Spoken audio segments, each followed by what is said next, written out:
Yes, when talking to a psychiatrist, it's best to stick to very short sentences with doing verbs in them, preferably pertaining to cleaning or personal hygiene.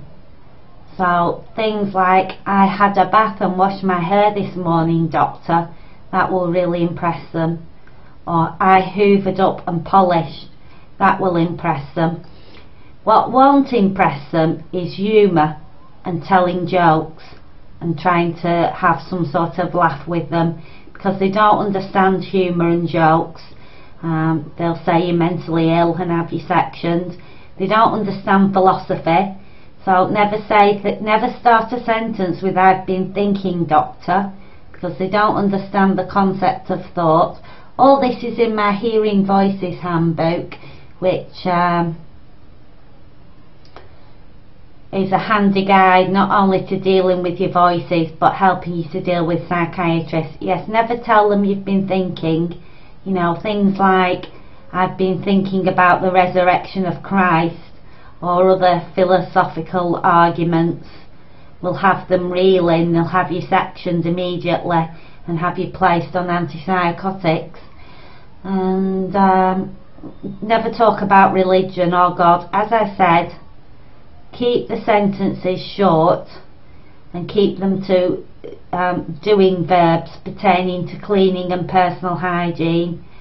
And if you want to get out of hospital, always tell them you need to go home and do your housework. That's the only thing that will get you out of hospital. Telling them that you need to check your emails, or telling them that you need to get out of hospital because your business is going bust while you're in hospital, will hold no sway with them. Telling them that you want to get back to work before you lose your job, nothing like that will impress them. You always have to tell them that you want to go home to do your housework because your house is a mess and you can't stand the thought of your house being a mess, and you want to go home and do your housework. That's the only surefire way to get out of hospital when you're in hospital. So yes, psychiatrists are very simple creatures. Never try to impress them with your superior knowledge on a certain subject. If they can't understand what you're saying, they'll accuse you of word salad and have you sectioned and put on antipsychotics. So, you know, like I said, with psychiatrists, you need to keep your sentences short, simple, with doing verbs, preferably pertaining to cleaning or personal hygiene. Never tell them what you've bought in the shops. If they ask you if you've been shopping and what have you bought, always claim that you bought everything for 50p from a charity shop. Otherwise they'll accuse you of having bipolar and not paying your bills if they think you've spent more than 50p on anything. So yes,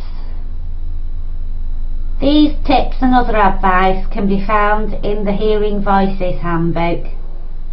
Never tell them about your voices.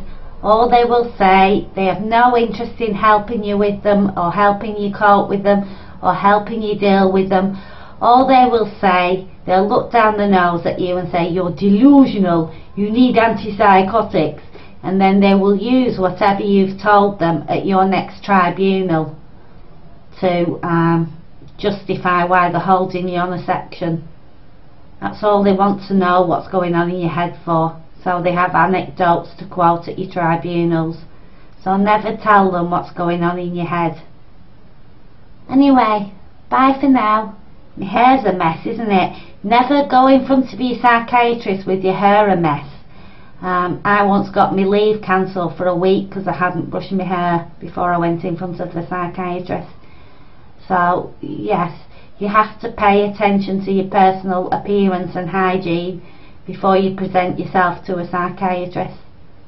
That's all for now. Hope you find my tips helpful, fellow mental patients. Bye.